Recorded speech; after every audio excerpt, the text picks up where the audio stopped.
अस्सलामु अलैकुम वरहमतुल्लाहि वबरकातुहू। आज बना बह पन्नी फैमिली खतर कतलम रेसिपी। तम खतर मे ओट मोनमुत क्या क्या मे कोरमुत वो बना बह बड़ बड़ पेर अत वन बना बह अत कतलम। अमुक फुल वीडियो अगर तुम वुचुन आसे अमुक फुल वीडियो हेकि तुम यूट्यूबस पे वुचित या फेसबुकस पे वुचित। अमिच लिंक दिम बह तुम कमेंट बॉक्सस मज तुम हेकु अमुक फुल वीडियो यूट्यूबस पे या फेसबुकस पे वुचित। फिलहाल हामुत तुम मे किस पे बने यम कतलम। चोट बनो मे वारिया बड़ अत त्रो मे तेल मज बे ओट बे गेव सह क्या मे कोरमुत सह लगे तुम सोरे यूट्यूबस पे पता क्या अत लॉन्ग प्रोसेस आसा तह लगे नु पता कि शॉर्ट्स मज यह किस पे बनो मे।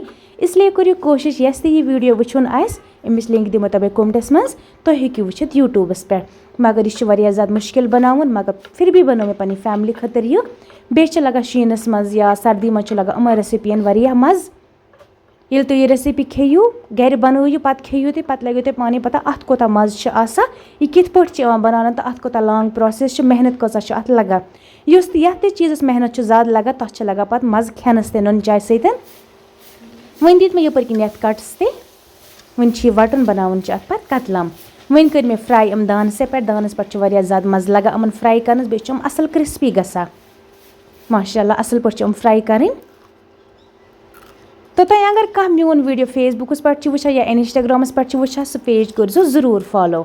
माशाल्लाह वन मे यपर किन बनाइथ ते आम तब फुट तम कत क्रिस्पी आसन गमित अंदर तम क्रिस्पी आसन मज खाम कहें वुचस यह फुट मे ये मज यह कोता क्रिस्पी गुमुत अत मज़ लगा नुन चाय सत कोशिश करो यह रेसिपी बनो पन्नी घर ज़रूर।